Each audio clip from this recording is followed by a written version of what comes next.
You never want a serious crisis to go to waste.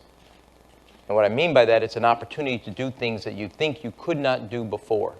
You know, we have the chief of staff for President Obama is an old friend of mine and my husband's, and was in the White House when Bill was there, and he said, you know, never waste a good crisis. This crisis also presents an opportunity. It's a catalyst.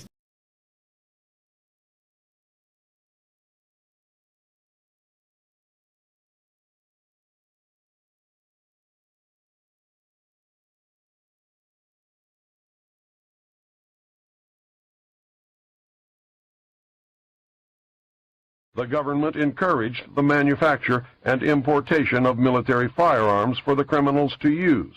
This is intended to foster a feeling of insecurity, which would lead the American people to voluntarily disarm themselves by passing laws against firearms.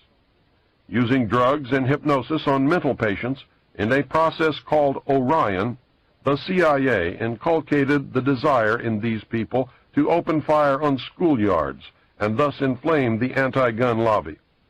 This plan is well underway and so far is working perfectly.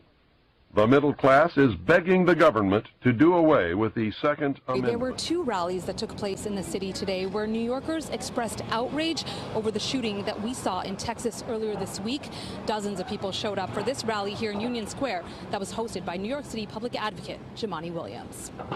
The other protest took place in Foley Square and was hosted by the advocacy group Youth Over Guns. At both rallies, New Yorkers grieved for the 21 lives lost in the Texas massacre. The groups then called for stricter gun laws locally and federally. They want to see a national ban on assault weapons. They are also calling on the Senate to pass legislation on background checks for those attempting to buy guns. They also want more funding for community groups working to combat gun violence. We've seen over 19 children murdered in Texas and Uvalde, Texas, and so we felt the urgency to come out. This is something that's becoming unbearable. We see the gun violence happen every day in our communities, and there's something we could do about it. And so we're calling on our legislators to do something.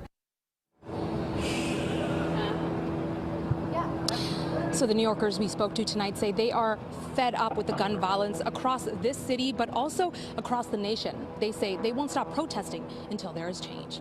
We are live tonight in Union Square. Karen Dillon, Pix 11 News. We're introducing legislation to implement a national freeze on handgun ownership.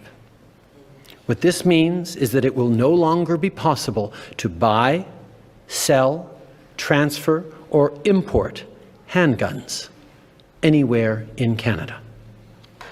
In other words, we're capping the market for handguns. As a further part of this new legislation, we're also fighting gun smuggling and trafficking by increasing maximum criminal penalties and providing more tools for law enforcement to investigate firearm crimes.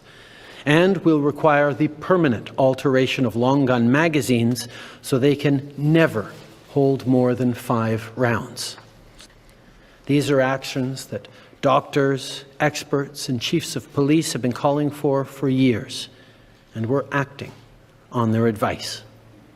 So the president look, he's been calling for action for some time. What we have seen, in particular these past 2 weeks, with these mass shootings in Buffalo, and we saw the president go to Buffalo and grieve with the family there. We saw the president and the First Lady just this past Sunday go to Texas to grieve with the parents there.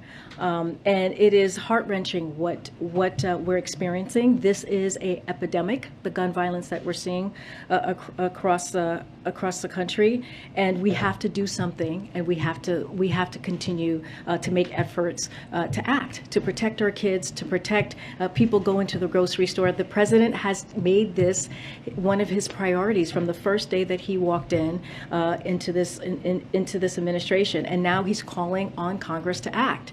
And so he is hopeful. He wants to make sure there's action.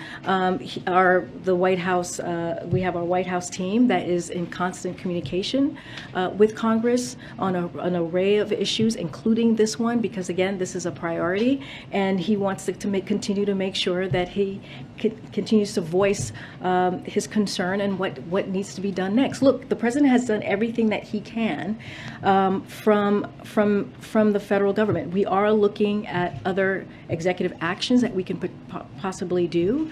This president has done more executive actions at this point than any other president, but it's not up to him alone.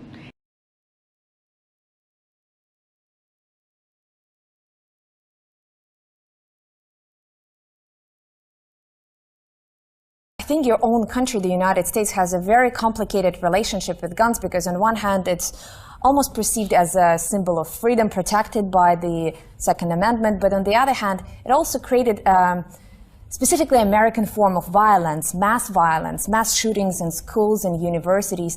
So I wonder, where do you stand on the issue of gun control in the United States? Well, first of all, I believe in the Second Amendment and the Constitution more than anything in the world. And I think that Adolf Hitler, for example, when he wanted to annihilate the people of Germany, the first thing he did was take away their guns. And the rights to bear arms wasn't just to protect the people from foreign invaders, it was to protect them against evil governments and anyone that would violate their inherent rights as a human being. So I believe in the Second Amendment, and I believe that, I hate to say this, a lot of these mass murders and all this funny stuff that's going on, I believe a lot of this is engineered.